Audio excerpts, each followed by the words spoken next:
Barat. Polres Padang Pariaman melakukan olah tempat kejadian perkara di rumah terduga pelaku. Sambil membawa terduga pelaku, olah TKP awal digelar di kawasan perkebunan terpencil Kabupaten Padang Pariaman. Di lokasi ini, terduga Satria membunuh dan memutilasi korban SA. Selain olah TKP dan mengumpulkan keterangan saksi, polisi juga menyita sejumlah barang bukti. Salah satunya karung yang digunakan pelaku untuk membawa bagian tubuh korban sebelum dibuang di beberapa lokasi. Jauh ini udah berapa saksi yang kita periksa untuk kasus ini? Sudah ada beberapa saksi yang sudah kami minta keterangan, yaitu dari keluarga korban, kemudian orang-orang terdekat korban dan juga pihak-pihak yang menemukan potongan tubuh manusia. Menemukan karung yang diduga digunakan untuk mengangkut potongan tubuh korban pada saat. Sementara itu, seorang pencari pasir kembali menemukan bagian tubuh SA, korban mutilasi oleh terduga pelaku Satria Juhanda alias Wanda. Bagian tubuh ditemukan di aliran Sungai Batang Anai. Saat ini, polisi menangani 3 kasus pembunuhan terduga pelaku, 1 kasus mutilasi, dan 2 kasus pembunuhan. Di wilayah Korong Duku, Nagari Kasang, Kecamatan Batang Anai, ditemukan oleh masyarakat yang lagi mengambil pasir. Sementara di Kota Padang, keluarga AG yang diduga korban pembunuhan Satria Juanda mendatangi Rumah Sakit Bayangkara untuk kebutuhan pencocokan DNA dengan kerangka yang ditemukan di rumah pelaku mutilasi. Pihak keluarga tidak menyangka Satria, orang yang selama ini mereka percaya, justru membunuh keluarga mereka yang sempat dilaporkan hilang. Sebelumnya keluarga tidak curiga karena pelaku aktif memberi informasi, bahkan ikut membantu mencari keberadaan korban.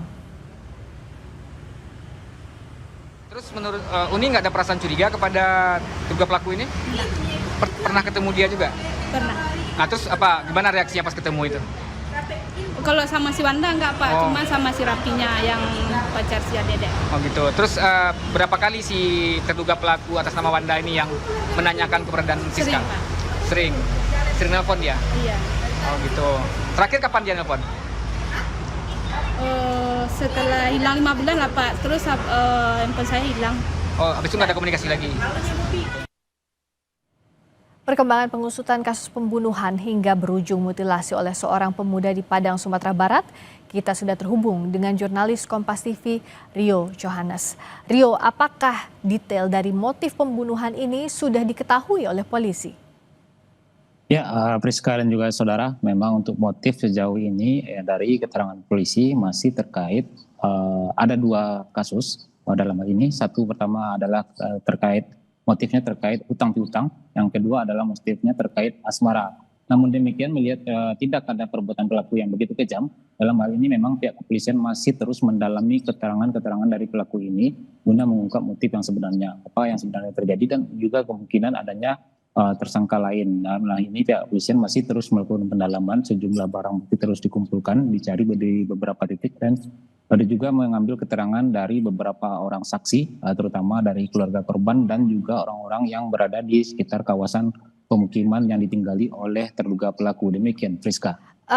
Pelaku ini kan melakukan pembunuhan disertai mutilasi. Apakah polisi akan memeriksa kejiwaan pelaku yang tega melakukan tindak pidana ini, Rio? Ya, sejauh ini memang dari keterangan polisi untuk adanya indikasi melakukan pemeriksaan kejiwaan di Rumah Sakit Desa Anun Kota Padang, memang dalam hal ini Polres Kabupaten Padang Pariaman itu menyatakan memang tidak tertutup kemungkinan untuk melakukan tes kejiwaan, mengingat dari sikap terduga pelaku ini. Dia begitu tenang, tidak melihatkan perlawanan apapun, jujur dalam memberikan keterangan, dan ini juga menjadi alasan bagaimana seorang bisa memiliki ketenangan seperti ini di sela dia melakukan tindakan yang begitu kejam.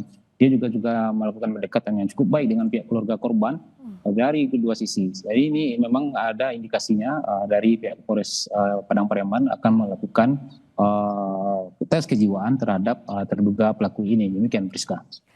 Tapi pada saat dimintai keterangan, apakah pelaku ini kooperatif menceritakan bagaimana kronologinya secara terbuka terhadap polisi atau seperti apa, Rio?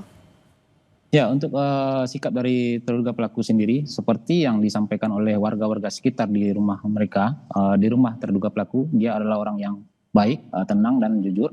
Dalam hal ini juga terlihat saat dia diinterogasi oleh pihak kepolisian, dia dengan santai, dengan secara detail menjelaskan bagaimana dia melakukan tindakan itu, apa yang melatar belakanginya, dan juga membongkar peristiwa pembunuhan yang ia lakukan 1,5 tahun yang lalu, bagaimana detail dia melakukan itu, dan juga bagaimana detail dia mengubur di sumur di belakang rumahnya. Ini secara gamblang dijelaskan oleh terduga pelaku kepada polisi tanpa dia menutupi apapun. Demikian, Priska. Ya, jadi Rio sejauh ini masih dicari ya apa motif sesungguhnya termasuk juga pengembangan penyidikan dalam kasus ini. Terima kasih Rio Johannes langsung dari Padang, Sumatera Barat yang melaporkan perkembangan dari penyidikan pembunuhan hingga berujung mutilasi oleh seorang pemuda di Padang, Sumatera Barat. Tadi kita dengarkan bersama bahwa yang jadi perhatian polisi adalah apakah ada dugaan korban lainnya ataupun juga motif yang sesungguhnya dari pelaku ini sehingga tega membunuh 3 orang di Padang Pariaman, Sumatera Barat. Dan Sapa Indonesia Malam akan kembali usai kumandang azan maghrib bagi wilayah Jakarta dan sekitarnya.